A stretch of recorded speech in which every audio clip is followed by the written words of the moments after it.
You're listening to Rabbi Aryeh Wolbe, Director of Torch, the Torah Outreach Resource Center of Houston.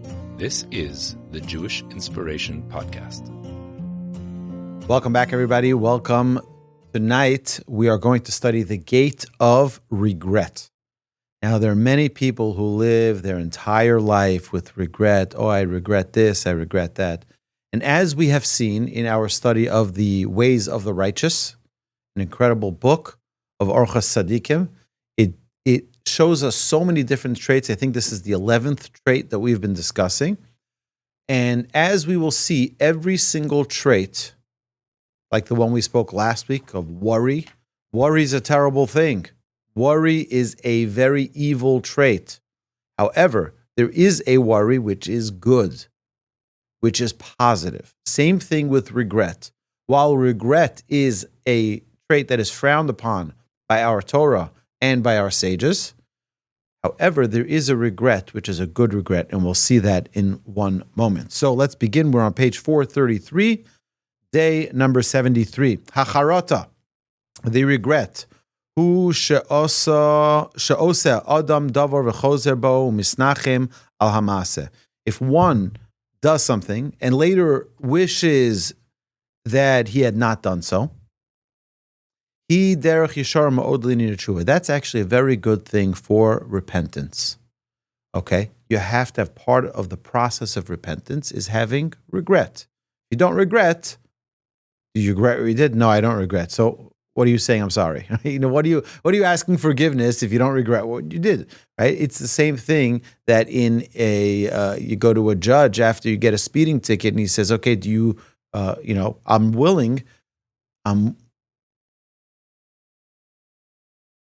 I'm willing to take off your offense, but only if you regret it. And then they say, no, I don't regret it. Oh, it's a problem. It's a big problem. Okay. So it is done.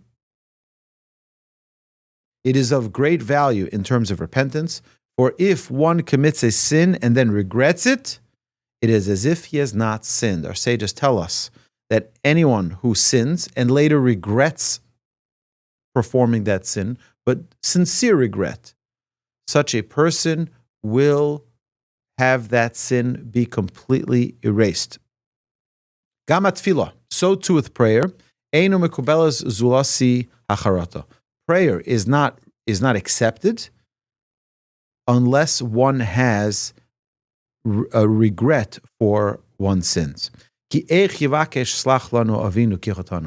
our silent prayer that we recite 3 times a day, part of it is that we say, God, forgive us for we have sinned. Why are we asking forgiveness if we have no regret? So part of our prayer demands that we have regret. If a person doesn't have any type of regret for their sin, for any mistake. Now, we have to remember one thing, just as an introduction to this. There's nobody who's perfect. Moses, the holiest man to ever live. Moses sinned too. Remember when he hit the rock instead of speaking to the rock to bring forth water? So he was punished for that.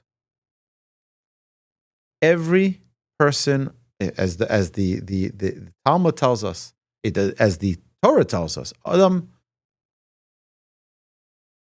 ein tzaddik ba'aretz she'yasu tov v'lechta. There's no man who is righteous that has done no sin.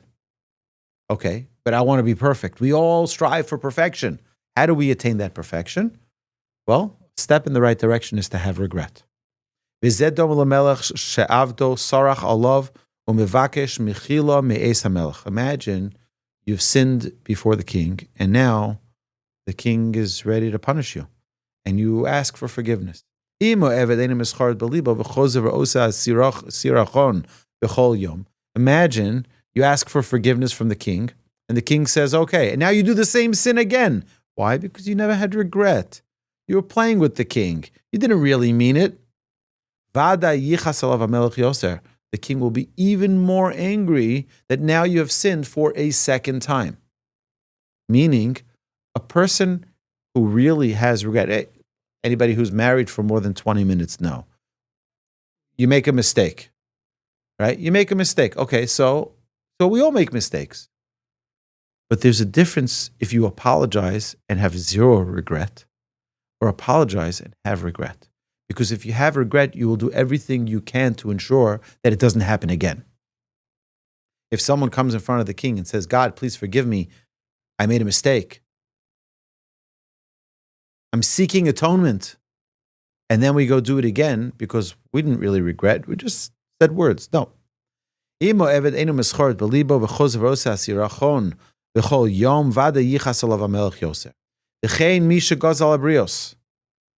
Likewise, if one steals and then comes to the king every day to ask for forgiveness, and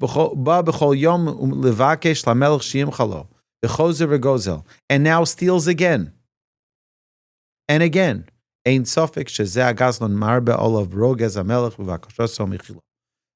for forgiveness when you have no regret is even more severe. What are you asking forgiveness for? Therefore, it is important for a person to have regret, and then you can pray, and then you can have a confession with the Almighty in the Jewish religion, right? We don't confess in front of any person.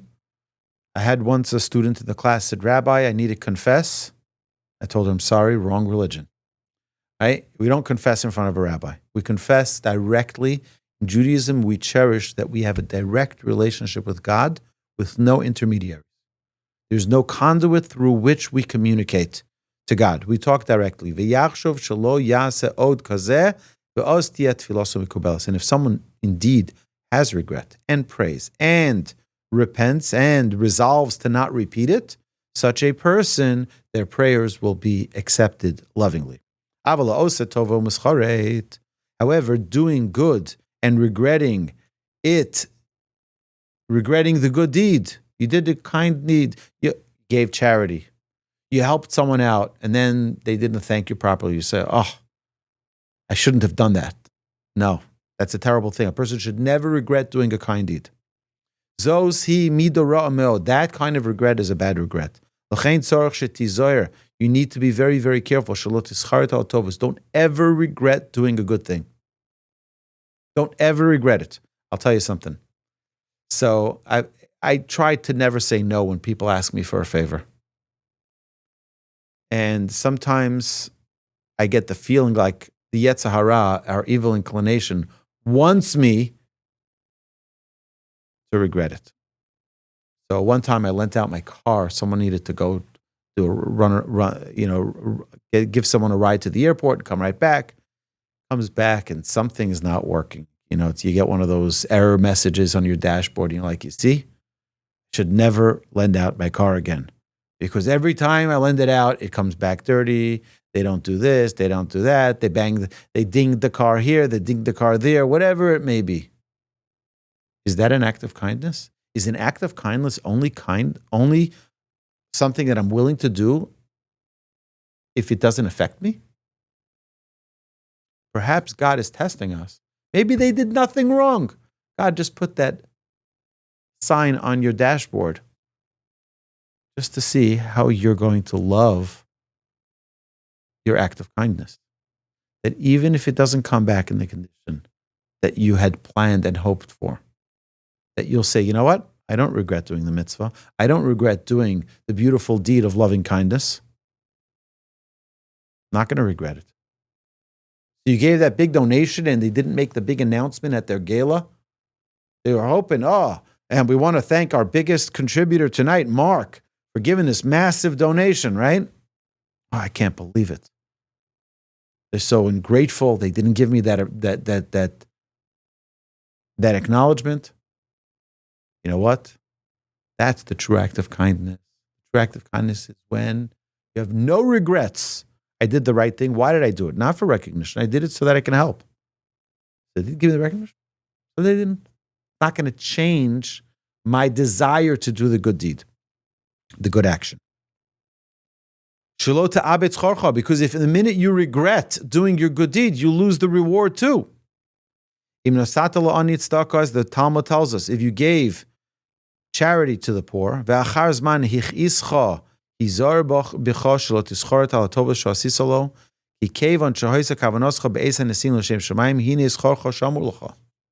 what happens if you go and you give charity to someone? A poor person comes to your house. They knock on the door. Say, please help me. I don't have food to feed my family. So you give them whatever donation is that's appropriate for you, for your income, for your status, something that can assist them, can help them, because the Torah teaches us that anybody who stretches out their hand in need, you help them. You give them charity. And then something comes up. Either they badger you, they want more, they're asking you again. And the next day they see you in synagogue and they ask you again. And you're like, can you stop bothering me? Oh, I regret giving him. Right? People can have that. People can say that. It's tragic if people do. Why? You don't want to lose the reward, the great reward that is reserved for you. Midah azos miguna me'od etzel ha'olam. It says such speaking or doing something today and regretting it tomorrow, or not abiding by what one has said,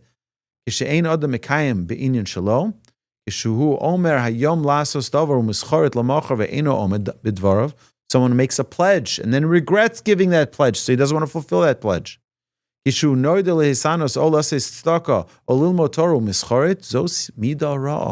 Such a regret is a really terrible, terrible trait, to have regret of doing or committing to a good act. And even though it is good to regret evil, it is better to make it unnecessary for one to change from custom to custom and from trait to trait. You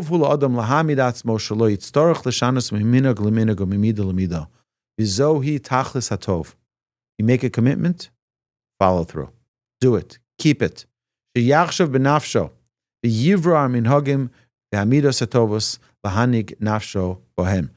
Person starts a new custom, a good custom.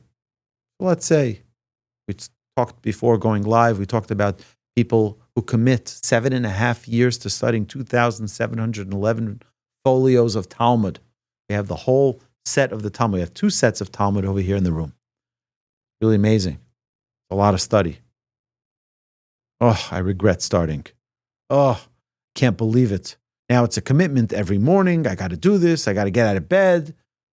Oh, a person should never regret doing a good act, a good conduct.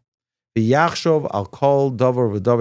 person should think about everything that he says and everything that he does, to stick to it. And to make it a habit. A person should not jump around, should not skip around from one custom to another custom. Stick to your custom. Stick to the things that are good, that you accepted upon yourselves, and commit and stick to it.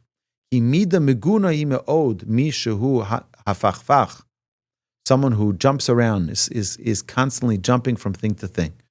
Person should have a stability. Don't regret your good deeds. Don't regret your good actions. You need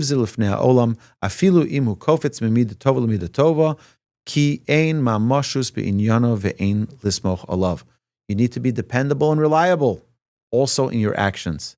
Don't regret. Now, I want to address something before we continue to day number 74. Very, very big thing that I hear from people is that they have regrets. Oh, I regret that I didn't do this earlier in my life. I regret that I didn't do that. I regret that I didn't buy more crypto. I regret. People constantly regretting. And that's a terrible way to live life. You want to be depressed? Start regretting. You know what you have to do?